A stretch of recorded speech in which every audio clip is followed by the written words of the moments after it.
Assalamualaikum warahmatullahi wabarakatuh. Jumpa lagi dengan Arse. Pada kesempatan kali ini kita akan mempelajari tentang ekosistem, yaitu tentang cemara udang. Ekosistem ini dapat dipelajari pada SMA kelas 10.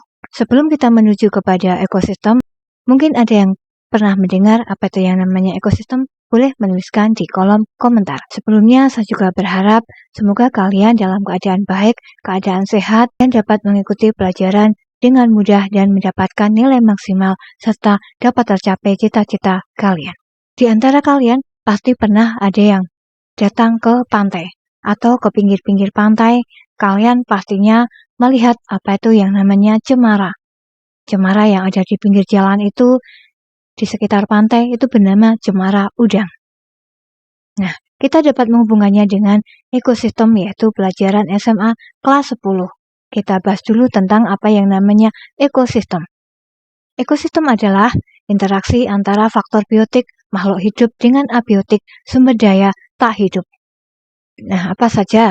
Setelah tahu apa yang namanya ekosistem, ternyata ada ekosistem alami dan ekosistem buatan. Nah, ekosistem alami tentunya adalah ekosistem yang dari alam sudah terbentuk dari dahulunya. Dan ekosistem buatan adalah adanya campur tangan dari manusia. Dan apa saja yang membantu penyusunan ekosistem itu adalah individu, yaitu seseorang yang dapat memperbaiki ekosistem dengan misalnya menanam tanaman seperti cemara udang yang ada di pinggir-pinggir pantai. Berikutnya juga ada populasi. Populasi itu terdiri dari dua, yaitu populasi manusia dan populasi bukan manusia. Misalnya menanam cemara udang di pinggir pantai itu ada populasi, yaitu ada orangnya yang menanam dan juga ada pohonnya yang ditanam. Berikutnya ada komunitas. Nah, komunitas merupakan kumpulan populasi yang sedang berada di wilayah yang sama. Seperti di tepi pantai, misalnya yang menanam yaitu manusianya, pohonnya, dan anginnya, hembusannya, air misalnya, dan gabungan yang lainnya. Berikutnya adalah adanya habitat. Habitat itu merupakan tempat sebuah dari komunitas. Sedangkan untuk komponen ekosistem terdiri dari komponen biotik, komponen abiotik. Nah, sudah tahu kan apa yang dinamakan biotik? Biotik adalah hidup, namanya bio itu adalah artinya hidup, berarti makhluk hidup. Sedangkan abiotik adalah makhluk yang tidak hidup, seperti air, batu, tanah, matahari, sampai pada udara. Nah, itulah tadi pengertian dari ekosistem. Sekarang kita akan masuk apa yang namanya dengan cemara udang. Nah, di pinggir pantai mari kita lihat jalan-jalan berikut.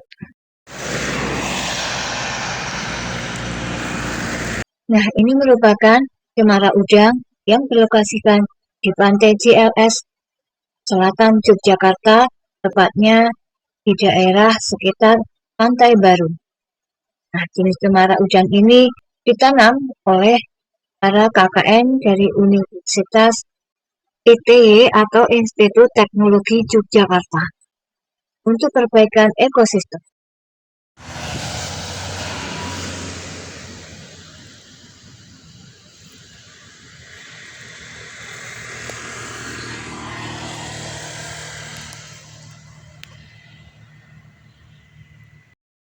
Nah, cemara udang ini mempunyai peran penting untuk menjaga ekosistem pesisir sehingga diperlukan kesadaran untuk merawat dan melestarikan lingkungan pesisir.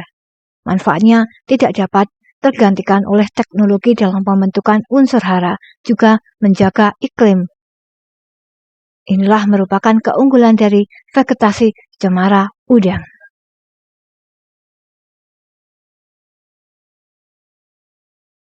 Cemara udang atau biasa disebut dengan cemara udang atau bisa disebut dengan nama latinnya Chaucerina equisetifolia.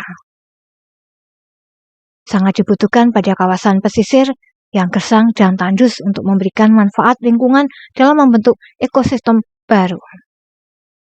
Lalu, kenapa dipilih dengan pohon cemara udang di tepi pantai? Ya, karena cemara udang ini merupakan vegetasi yang dapat hidup pada kondisi yang sangat panas, kondisi yang sangat ekstrim. kekeringan dan hembusan angin yang kuat dari serangan hama. Nah, inilah yang membuat kuat dari pohon cemara udang.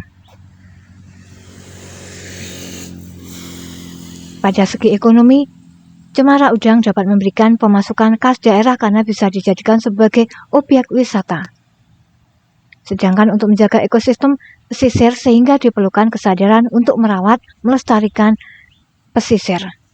Nah, itulah tadi kita telah mempelajari tentang ekosistem. Salah satunya yaitu pohon cemara udang yang ada di pantai. Pantai tersebut merupakan Pantai JLS Yogyakarta. Mungkin di antara kalian ingin berkunjung, silahkan datang ke Yogyakarta, Pantai Selatan. Nah, sekian pembelajaran dari saya, semoga dapat bermanfaat. Saya akhiri. Banyak salam, mohon maaf. Assalamualaikum warahmatullahi wabarakatuh.